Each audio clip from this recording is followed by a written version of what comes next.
always possessed a kind of knapsack, with nothing more than a piece of cloth or skin tied in a knot. My sack, worthy companion, produces, when opened, a world defined by its contents, fluctuating, unique, beloved. This uncommon bundle has always been my comfort, my happy burden, yet I have found it unwise to attach myself to the souvenirs within. For as soon as I focus on a certain object, I misplace it, or it just disappears. I had a ruby, imperfect, beautiful, like sacred blood.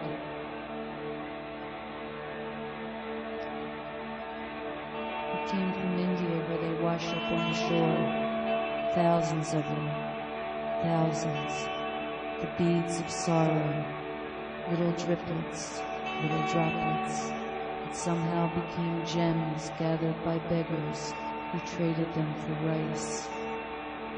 Whenever I stared into its depths, I felt overcome. The caught within my little gem was more misery and hope than anyone could fathom. It frightened and inspired, and I kept it in my sack, a waxed yellow packet the size and shape of a razor blade. I'd stop and take it out and look at it. I did this so often it was no longer necessary to see what I was looking at, and because of this, I cannot say for certain when it disappeared. I can still see it there. I can still see it there. I can still see it there. I see it on the foreheads of the women, in the poet's hollow. I see it at the throat of a diva, and in the palm of the deserter, pressing against a wire fence, a drop of blood on a calico dress. I open my bundle and dump the contents in the furrows of the earth. Nothing, an old spoon, a rudder, the remains of a walkie-talkie, spreading the cloth to rest. I rest upon it. I take breaths so long.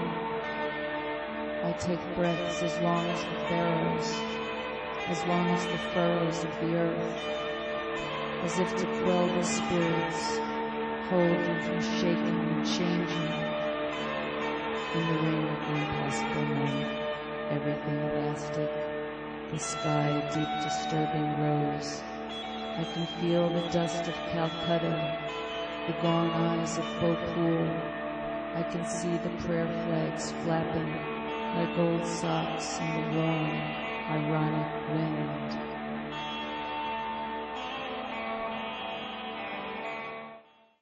That is something else again.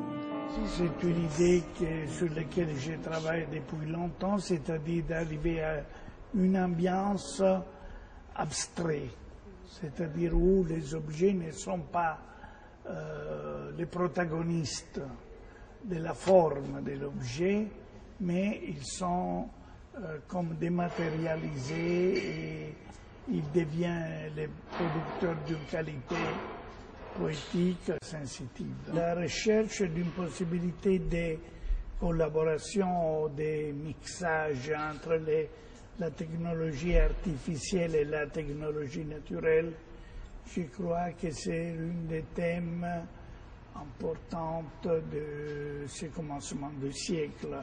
En général, le verre est aujourd'hui utilisé encore dans une manière trop traditionnelle, c'est-à-dire il est toujours bloqué dans des structures de support et il se présente comme une technologie rigide.